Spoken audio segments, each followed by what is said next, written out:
Hello, everybody, and welcome to Ruth Reacts to Books Season 2.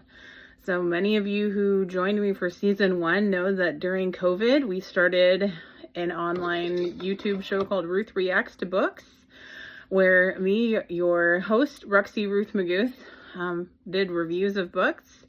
And when I went back to work after COVID, I stopped doing the show, didn't have a lot of time for it, and so we know that 2025 is probably going to be kind of a crazy year, and I had some fans that reached out and said, could I bring the show back? And I thought about it, and I thought, you know what, that would be a good thing. It would be put something good out in the world. And so Ruth Reacts to Books is back, and better than ever. So we've made some changes. We now, thanks to Storygraph, which is a new book rating app out there, female-owned, you can now create ratings for books that go all the way through like 0.25 to 0.75, 0.5. So you'll see some more granular ratings for my books, which helps me a lot because I'm not very good at just going 1, 2, 3, 4, 5. That limits me, and I don't like to be limited. So my ratings have gotten more specific for my books. Instead of what would this book be if it was a food, I've decided to actually add recipes that would be useful instead of, sometimes those foods weren't very good if I didn't like the books, but actually good recipes that would be delicious no matter what, that would go along well with the books. And so I'm going to include those recipes as links to when I publish these videos. And then also I sell Colorstreet nails now, and so I'm going to include a Colorstreet nail set that I think goes along well with the book, and I'll explain a little bit more about that when I talk about the book that I'm featuring today. So let's get to the book. So the book that's happening today on Ruth Reacts to Books Season 2 Episode 1 is Nora Roberts, The Awakening. This book was a gift to me from one of my children for Christmas several years ago, and finally gotten around to reading it. And so what I do in this show is I'll read to you from the jacket of the book so you know a little bit about the book, and then I'll tell you my rating, what I liked and what I didn't like. I'll tell you the food that I think matched, and I'll tell you about this nail set that I'm wearing and why I chose this one to go along with this book. And also, one thing that's changed is I got older, and so I have to now wear reading glasses to read you what's inside the book. So, Nora Roberts, The Awakening. In the realm of Tala, a teenage warrior named Keegan emerges from a lake holding a sword representing both power and the terrifying responsibility to protect the Fae. In another realm known as Philadelphia, a young middle school teacher has just discovered she possesses a treasure of her own. Breen Kelly works at a job she hates while trying to pay off her student loan, pinching pennies and fighting off anxiety attacks. She's prone to those along with headaches and strange dreams, like the one she just had in which she encountered a dragon. But as vivid as the dream was, she knows that the bedtime stories of magical places that her father told her about long ago before he disappeared were just that. Stories. Only lately, she's noticed a silver-haired man who seems to follow her everywhere, yet always eludes her when she tries to catch him. She thinks she hears his voice in her head.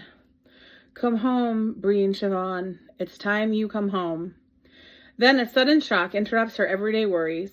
While dutifully house-sitting for her cold, critical mother, she finds papers that had previously been locked away. Records of an investment account worth nearly $4 million. An account that is in her name. A fortune that her long-lost father has been wiring to her for years, hidden from her by her mother. It is a discovery that would turn anyone's life upside down. But for Breen, it will change things in unimaginable ways, because after she takes her rightful ownership of the money and flies to Ireland in hopes of finding her father, she will follow a dog into the forest in Galway and enter a place where fairies and elves and mermaids dwell, where a man named Keegan will train her to fight, where she will embrace powers she never knew she had, and where a newfound courage will lead her towards her destiny. So this is the first in a trilogy about Breen O'Kelly and her friends. And so I gave this book 3.75 out of 5 stars. I liked it a lot. So the things that I liked about this, one of the things I really liked was her support system.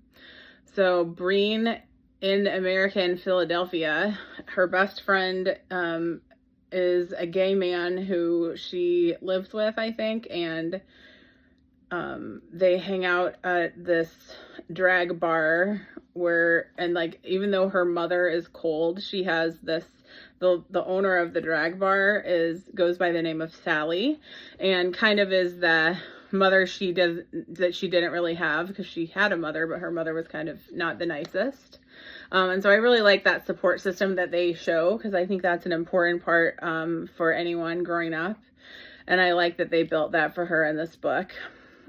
I like Ireland, of course. I always have quite a few writers that I read that have stories from Ireland. And Nora, of course, is one of my favorite authors. And she really must like Ireland as well, because she writes a lot about Ireland in a lot of her books.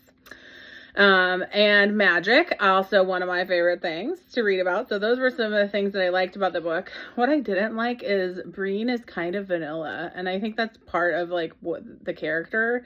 She's supposed to be kind of bland and basic, but it's kind of sad.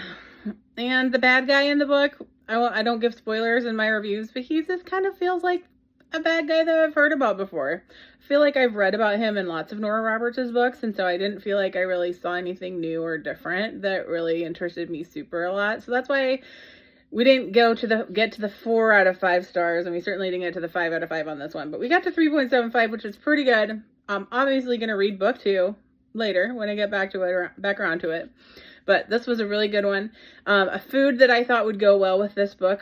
In the book, Breen does not know how to cook, and her best friend Marco is very good at cooking, and so he kind of teaches her a little bit how to cook. And so I thought an Irish stew would be good, and so went out and found a recipe to an Irish stew that y'all could cook up if you wanted to, and I am going to put a link to one of my favorite cooking blogs that will show you how to make an Irish stew if you'd like to make that, because I thought that would go well with this book.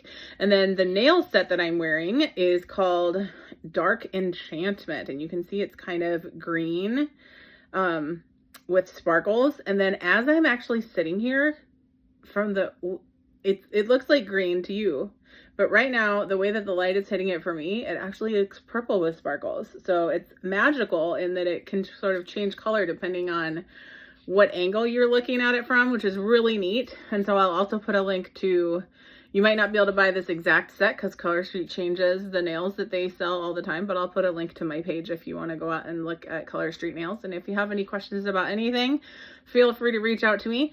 And I can't wait to talk to you more about all the books I'm reading in 2025. And I hope everyone hangs in there through whatever this year is going to be like. We'll do it together. We'll be here for each other and be each other's support system. So hang in there, everyone.